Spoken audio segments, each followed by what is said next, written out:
Wednesday. You know what that means. Time for the Southern California Writers Association Hump Day Book Tour. I'm your host, Maddie Margarita, here with Diana Pardee on tech. Every Wednesday morning at 10 a.m., SCWA turns our Facebook page over to a new writer or a different writer, or in this case, one of our favorite members, to talk about their books. This morning, we are welcoming Chrysteen Braun. Chrysteen is a California native, born and raised in Long Beach. The mountains where she and her husband had a second home were the inspiration for her first three books, the Guest House Trilogy. These fictional restored cabins from the late 1920s had all their own stories to tell. Her writing crosses genres of women's fiction with relationships and a little mystery with intrigue. She's published articles about her field of interior design and remodeling, both for trade publications and her local newspaper. She lives in Coto de Caza, California, with her husband, Larry, and two Siamese cats. Welcome, Chrysteen. Thank you. Welcome.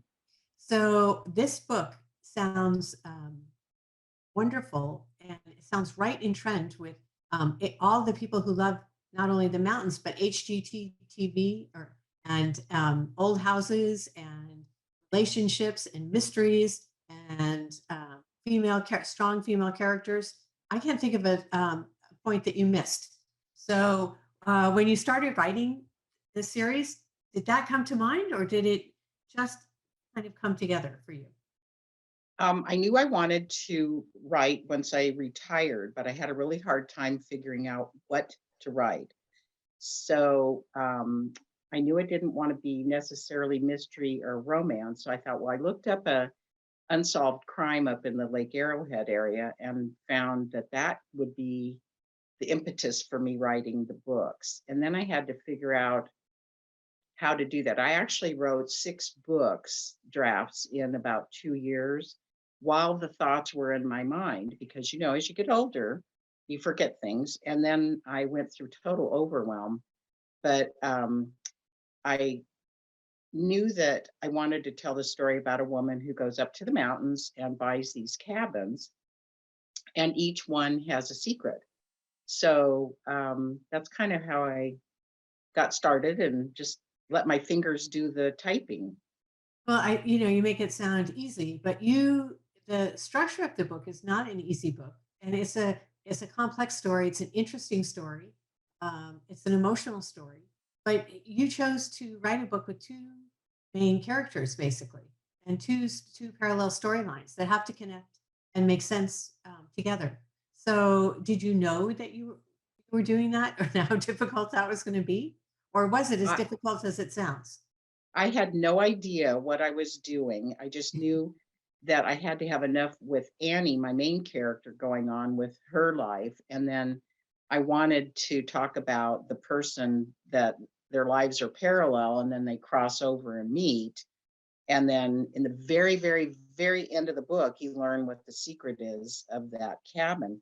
And yeah, I really had no idea because I am not a plotter. And so I knew the end of the book and I knew about the two characters, but I really wasn't sure. It wasn't probably the best idea for a novice writer to undertake, but I didn't know that I had a strong enough story for just one person to carry the whole book.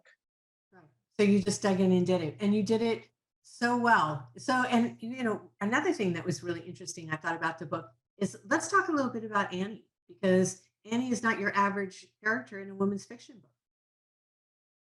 Annie is kind of a composite. People will say, well, who is that, your story? And part of it is. And Annie pretty much has to reinvent herself up in the mountains. And I was not accused, but like, wow, things just came too easily for her. But she's very spontaneous, like me, and says, well, I can do that. And I jump in and then realize, what in the world have I done? So that's Annie. And But she's not a spring chicken, as they say. well, she's Annie. The book starts when Annie's 80, and she decides to write about this time in her life, knowing she has a few good summers left. So she writes about when you get up to her being 30, and that's when she reinvents herself. So the very first part of the book, if anybody remembers, in kind of a prologue, is how it starts, is that she says, I'm going to write these books And her husband says, "That's fine. They're both in their 80s. Just don't put any sex in it," which of course she does a little bit. Of course. But yeah, Of course, because, uh, she's definitely not one to always do what she's told, I think. you're right. Right. You're right. So it's interesting. So not only did you have parallel characters, but you have it in a retrospective kind of format. So again, not an easy thing. Well, I mean, I guess it's written as it's happening now, but I mean, this is a very complex thing, and you got such good reviews. Were you surprised about that? I was, and I have to say, I dedicated all my books to my husband, Larry, who is the wind beneath my wings, because I would say, "Oh, I just don't know if this is interesting. Oh, I don't know." And he said, "Just write it. Just write." And no, I had no idea that I would even get, I told my friends, even if you hate the book, give me a good review because I will die if I don't get a good review. And I am very surprised, but it's because I think all authors go through that questioning, am I good enough? Is anyone going to be interested? But when I've talked to people who've actually read the book, it's like, "Really? You really liked it?" So it's kind of, I'm so naive. You had your Sally Field moment. They like me. Yes, they They like love me. me. Well, it's Yes. not just your friends because I was reading Book Life, and you had a lot of good reviews from people who don't know you. So don't sell yourself or the book short. So talk a little bit about the story. We talked about the structure and we kind of talked around it, but let people know what the story is. Um, well, it starts, like I say, when Annie's around, she's 80, and she just hates it because they did a storyboard about her, and she thought, I'm at my own funeral. So Annie moves up to the mountains after she realizes her husband's been unfaithful, and she meets somebody, and what that wasn't her intention. So they have their ups and downs, and then the counterpart to that, Alice, is actually, I shouldn't tell you, but it's my husband's childhood. And so I took her things that happened, to him as coming from a normal family, and her father dies. And so it's the two women parallel until Alice finds out her father didn't really die the way her mother always said, but she doesn't know that until her mother dies. And so she wants to come up to the cabins to see what happened in cabin number 5, where her dad took his life. Okay, that's all I'll say. And that's when Annie meets her, and they can't really solve the problem. But later, her father tells his story. So it gets even more complicated because their story is now over, but he's telling what happened to him and why he did what he did. So, now might be a good time to we should mention the title of the book, which is The Man in Cabin 5. Right. And you have a copy of the book with you? I do. It's my author's copy because I've run out of books. Do you love that? So I I have do some love more on that. order. And I just did a book signing, and I've sold 40 books. I was just beside myself with, like, I cannot believe this. So, and some people came into the store. It's up in Lake Arrowhead where the book is set. So they sell the book there. They've sold 88 copies.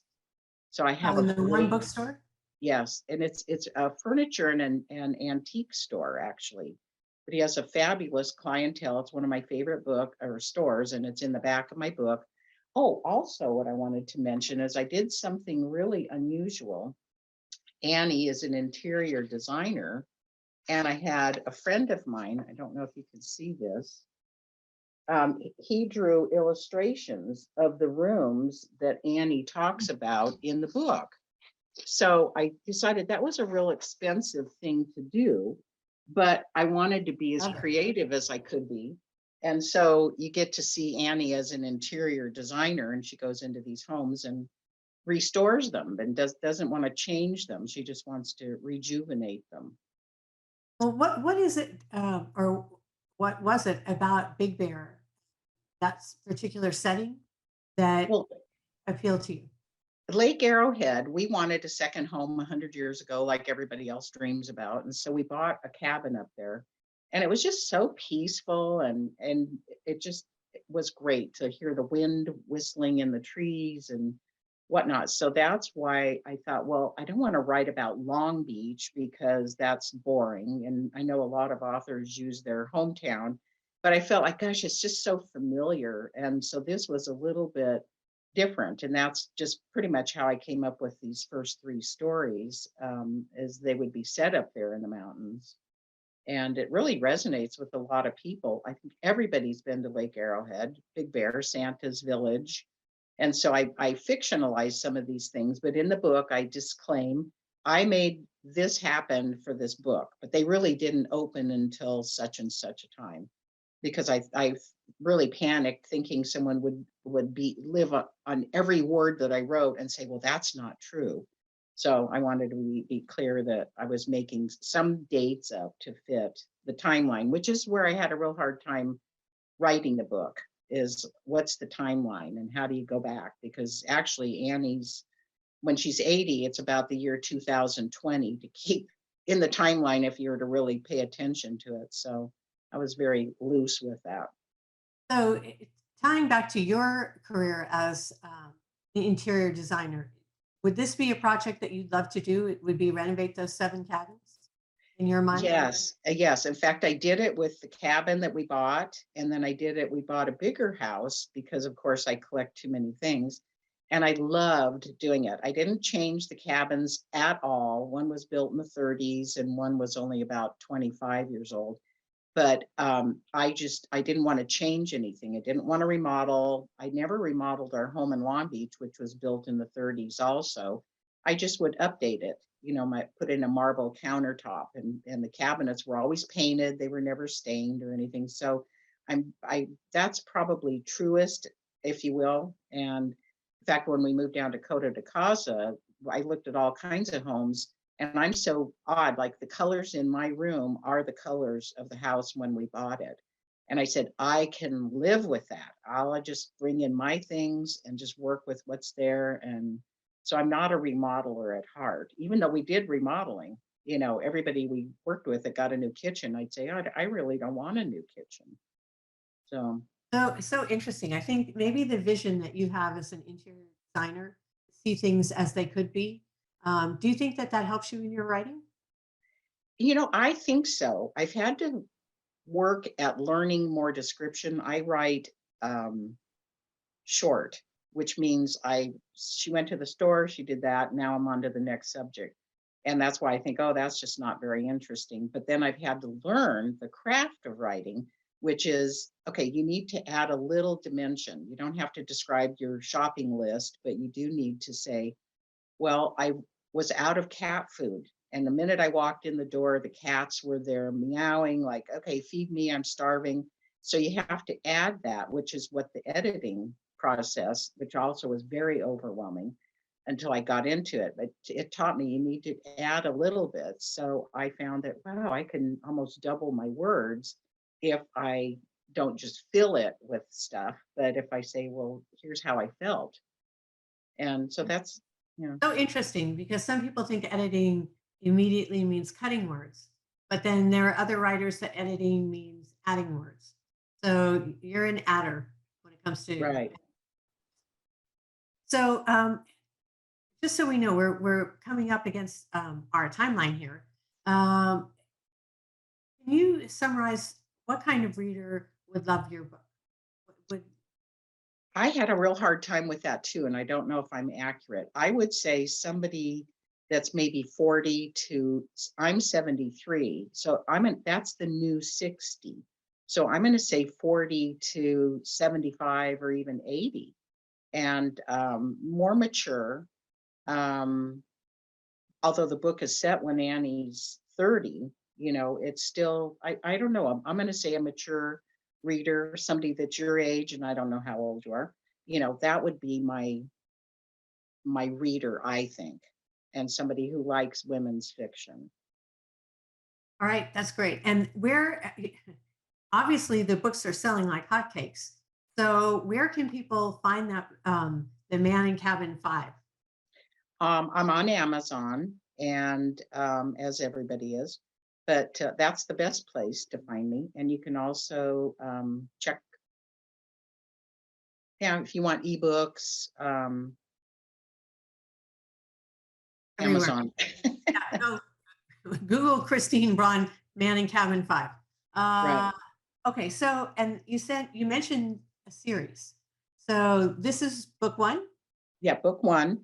Book two is, which should be out in the next couple weeks, is called The Girls in Cabin Number 3. And it's about a madam up in Lake Arrowhead. There was a Tudor house, which is a real place, and Bugsy Siegel was up there. And so that's kind of interesting. She restores that woman's house. And then the third book is The Starlet in Cabin Number 7. And she's a fictional character, but she's an actress who stayed there in the late 20s. And it's about her life, but she also restores her daughter or her son's. I'm getting myself confused. She works with her son. So I try to have Annie work with people who are related to the people who have the secrets. So fun. So fun. Sounds like such a great series. Creative, different. Yes. Okay. All right. And also, if when somebody closes the last page or closes the book and reads the last page, how do you want them to feel? I want them to feel like they were there. I've had people say, I felt like I was there. And there is no real character arc. There's no wound and no particular thing, but just to feel like I feel like I lived that person's life. That And adventure. Yeah. Great. All right. Well, thank you so much for being here. Thank you too. Do I have 2 seconds just to talk a little bit about ovarian cancer? Quickly. Yes, Okay. absolutely. I am a survivor and I did really well. And it was only because I had to have an ultrasound and they found cancer in one of my ovaries. So it's all gone and I'm good. But I want to tell women, if you still have your lady parts, ask your doctor for an ultrasound of your pelvic area, because that's the only way that they determined I had this cancer. And it's why I'm alive today. So I just want to pass that Well, you along. know what? That was definitely worth taking the time to talk about. We want to keep everybody healthy. We're glad that you're here. Me too. Looking fabulous as always, Chrysteen, Thank you. and that you can share continue to share your talent with us. Thank you. Let us know when book 2 comes out. Okay. So I definitely will. all right. Okay. Well, Thanks, thank you. Maddie. Thanks for being Okay. here. Best of luck. Continued luck with the book. Thank everybody for being with us today on the SCWA Hump Day book tour. We will see you next week.